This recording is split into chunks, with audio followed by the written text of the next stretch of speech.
देशवासियों से निवेदन करता हूं कि एक पेड़ मां के नाम अवश्य लगाइए। हुआ क्षेत्र था जहाँ कहीं चाय पीने का एक ढाबा भी नहीं मिलता था। आज उस क्षेत्र की जमीन 8-8, 10-10 गुना बढ़ गई है। आज उस क्षेत्र के विकास की दृष्टि से ये क्षेत्र नई इबारत लिख रहा है। करोड़ पेड़ देश में लगे और वो माँ के नाम जोड़ने से भावनात्मक संबंध भी बनता है। जेवर इंटरनेशनल एयरपोर्ट, जिसे नोएडा अंतर्राष्ट्रीय हवाई अड्डा भी कहा जाता है, को जोड़ने वाली नई सड़क। 31 किलोमीटर लंबा ये ग्रीन फील्ड एक्सप्रेसवे हरियाणा के फरीदाबाद से उत्तर प्रदेश के गौतम बुद्ध नगर तक जाएगा। ये नोएडा एयरपोर्ट को DND फरीदाबाद बाईपास और दिल्ली मुंबई एक्सप्रेसवे से सीधे जोड़ेगा। इसके अलावा यमुना एक्सप्रेसवे और ईस्टर्न पेरिफेरल एक्सप्रेसवे से भी इसका जुड़ाव रहेगा। इससे दिल्ली के धौला कुआं और NH44 पर लगने वाला जाम कम होगा। उत्तर भारत से आने वाला ट्रैफिक सीधे EPE लेकर जेवर एयरपोर्ट पहुंचेगा। इससे न सिर्फ सफर आसान होगा, बल्कि आगरा, मथुरा, एटा, मैनपुरी, फर्रुखाबाद, कन्नौज, कासगंज, बदायूं, बरेली एवं पश्चिम उत्तर प्रदेश के अन्य शहरों को भी वैश्विक विमानन नेटवर्क से नई रफ्तार मिलेगी। नमस्कार, स्वागत है आप सभी का सिटी एक्सप्रेस न्यूज में। मैं आपके साथ परविंदर गिरी। आज हम मौजूद हैं ग्रीन फील्ड हाईवे इंटरचेंज पे मौजूद है। जी हाँ, ग्रीन फील्ड हाईवे की अगर बात करें तो जेवर में एशिया का सबसे बड़ा एयरपोर्ट बनने जा रहा है। वही बात करें तो ये सबसे जो महत्व है इस ग्रीन फील्ड हाईवे का, वो जेवर इंटरनेशनल एयरपोर्ट से जोड़ा गया है, सीधा फरीदाबाद, दिल्ली और मुंबई। जी हाँ, रोड की खासियत बताएं, ये पूरी ग्रीनरी होगी इस पे, क्योंकि इसका नाम ही ग्रीन फील्ड हाईवे है। आप देख सकते हैं, हालांकि यहाँ एक प्रोग्राम रखा गया था, एक पेड़ माँ के नाम 2.0। जी हाँ, वो नितिन गडकरी जहाँ पहुंचे थे, परिवहन मंत्री हैं, उन्होंने अपने हाथों से यहाँ एक पेड़ लगाया। और जो जेवर के विधायक हैं ठाकुर धीरेन्द्र सिंह, उन्होंने भी यहाँ एक पेड़ लगाया। सांसद हैं डॉक्टर महेश शर्मा, उन्होंने भी अपने हाथों से यहाँ एक पेड़ लगाया। और यहाँ पेड़ पौधे से पूरा हरा भरा ये हाईवे दिखेगा। जेवर एयरपोर्ट से तकरीबन 31 यानी 31 किलोमीटर की इसकी लंबाई होगी। और ये फरीदाबाद, दिल्ली, मुंबई एक्सप्रेसवे से ये जोड़ेगा। तमाम ऐसे लिंक रोड होंगे। और इस रोड की बात करें तो तमाम जद्दोजहद हुई, किसान अड़े रहे जब यहाँ नींव रखी थी इस ग्रीन फील्ड हाईवे की, और आज ये तैयार की कगार पे है। यही परिवहन मंत्री नितिन गडकरी यहाँ पहुंचे और उन्होंने भी एक बड़ा संदेशा दिया है कि तकरीबन अगर इस हाईवे का नजदीकी या कोई शहर हो चाहे गांव हो, वहां के तकरीबन 10 किलोमीटर 5 से 7 हजार पेड़ पौधे आपको दिखाई देंगे। स्टार्टअप हम बात करें तो नितिन गडकरी जी ने अपने हाथों से ये पौधा लगाया है, यानी स्टार्टअप किया है उन्होंने कि ये जो हाईवे है वो ग्रीन से जाना जाएगा। आप देख सकते हैं नितिन गडकरी जो माननीय मंत्री हैं, सड़क परिवहन मंत्री हैं, उनके द्वारा ये पौधा लगाया गया है। वही बात करें तो जो सांसद हैं डॉक्टर महेश शर्मा जी, उनके द्वारा भी ये वृक्षारोपण किया गया है। और ये ठाकुर धीरेन्द्र सिंह है जो जेवर के विधायक हैं, उनके द्वारा भी ये वृक्षारोपण किया है। हालांकि आपको बता दें, माननीय प्रधानमंत्री के नेतृत्व में ये अभियान लगातार चल रहा है कि एक पेड़ माँ के नाम। डॉक्टर महेश शर्मा जी हमारे साथ मौजूद हैं, उनसे बातचीत करने की कोशिश करेंगे। देखिए, ये ग्रीन फील्ड हाईवे है और ये जो एयरपोर्ट है ये भी अपने आप में ग्रीन फील्ड एयरपोर्ट है। मुझे जब मैं सिविल एविएशन मिनिस्टर था तो ये विषय आया, क्या दिल्ली के पास इतनी जल्दी में एक ग्रीनफील्ड एयरपोर्ट दूसरा बन सकता है? तो उसका कानून ऐसा था कि 150 किलोमीटर के अंदर दूसरा एयरपोर्ट बनाने में दिक्कत थी। लेकिन मुझे खुशी है आज वो एयरपोर्ट भी बनकर तैयार हो गया है। और माननीय प्रधानमंत्री जी ने जो एक संकल्प दिया है कि एक पेड़ माँ के नाम लेकर आज हम अपने इस क्षेत्र को पर्यावरण की दृष्टि से भी इको फ्रेंडली बनाएं। आज इस विषय में कैसे मंत्री जी माननीय गडकरी जी द्वारा इसकी शुरुआत की गई है यहाँ पर। और इसे मैं क्षेत्रवासियों से भी, अपनी जैसे प्रदेश की क्षेत्र की जनता से भी आह्वान करूंगा कि इस संकल्प को पूरा करें। सांसद जी, हालांकि एयरपोर्ट की बात आई तो सबसे बड़ा योगदान एयरपोर्ट में आपका रहा है।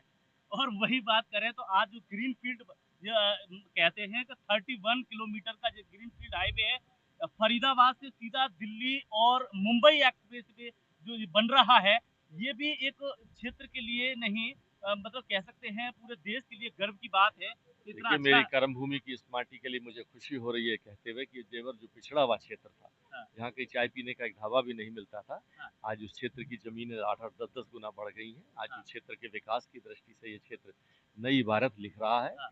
और जहाँ ग्रीनरी को ध्यान रखते हुए, औद्योगिकरण को ध्यान रखते हुए, रोजगार को ध्यान रखते हुए, किसानों की समस्याओं का ध्यान रखते हुए, सभी विषयों को ध्यान रखते हुए ये एक ऐसा प्रोजेक्ट बन गया है जो एशिया का सबसे बड़ा प्रोजेक्ट है और इससे उत्तर प्रदेश की आर्थिक स्थिति में गुणात्मक परिवर्तन आएंगे। आदरणीय प्रधानमंत्री नरेंद्र मोदी जी का पिछले साल आह्वान एक पेड़ माँ के नाम, जिसमें 10 करोड़ पेड़ देश में लगे और वो माँ के नाम जोड़ने से भावनात्मक संबंध भी बनता है और एक हमें जन्म देने वाली माँ है और एक हम सब 140 करोड़ देशवासियों की माँ है भारत माता, हमारी धरती।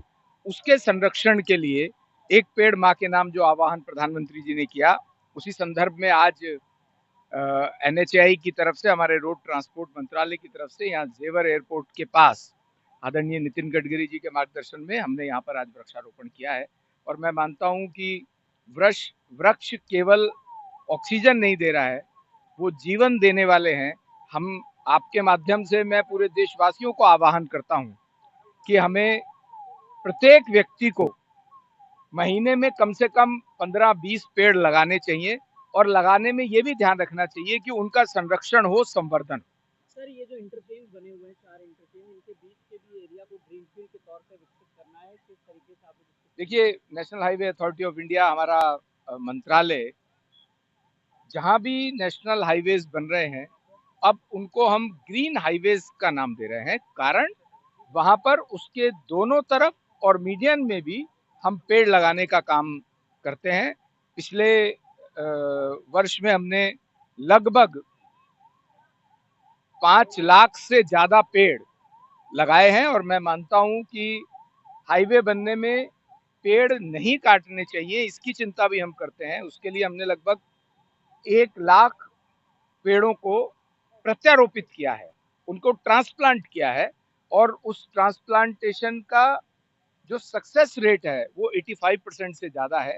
हम हाईवेज बनाने के साथ साथ एनवायरनमेंट की भी रक्षा कर रहे हैं और पॉल्यूशन को भी कम करने का काम। मैं धन्यवाद देता हूं आज के NHAI के अध्यक्ष भाई संतोष यादव जी, जो उस वक्त यहाँ कलेक्टर थे, इनका उस वक्त बहुत बड़ा योगदान रहा।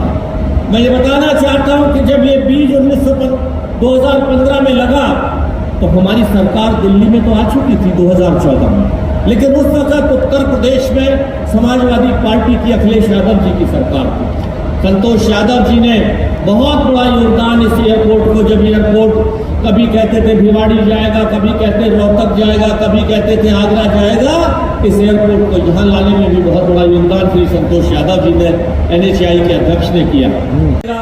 तो मैंने फिर मानी गडकरी जी से कि सर कुछ ऐसा बना दे कि देश नहीं विश्व के लोग इस अंतर्राष्ट्रीय एयरपोर्ट पर आएंगे, जहां देखने वाले लोग ताकत करे उंगली दबाए कि हाँ ये ऐसा एयरपोर्ट का क्लोवर लीफ बना है। और अब यहाँ से सीधा रास्ता जो लगभग हम मात्र 35-40 मिनट में हम कालिंदी कुंज पहुंच जाएंगे। और मान्यवर, जो एक मांग सभी अधिकारियों ने, मेरे साथी विधायक धीरेन्द्र सिंह और हम सभी कार्यकर्ता, जो नोएडा कालिंदी कुंज से यमुना पुष्टे के साथ पैरेलल रोड अगर नहीं बनी तो इस जेवर के विकास में, जेवर के एयरपोर्ट के विकास में बाधा हो जाएगी। हम सभी आपसे ये अपील करते हैं और सरकार से भी, उत्तर प्रदेश सरकार से भी हम ये अपील करेंगे कि ये कार्य NHAI के द्वारा, आपके द्वारा ये निष्पादित हो तो जेवर एयरपोर्ट में कार्य प्रशैली में और 4 लगेंगे। मैं इन शब्दों के साथ आप सबको पुनः धन्यवाद देते हुए और आदरणीय श्री गडकरी जी और उनकी पूरी टीम का अभिनंदन करते हुए अपनी बात को विराम देता हूँ। इसका भी हम गंभीरता से विचार करेंगे। हमारे पास पैसे की कोई कमी नहीं है।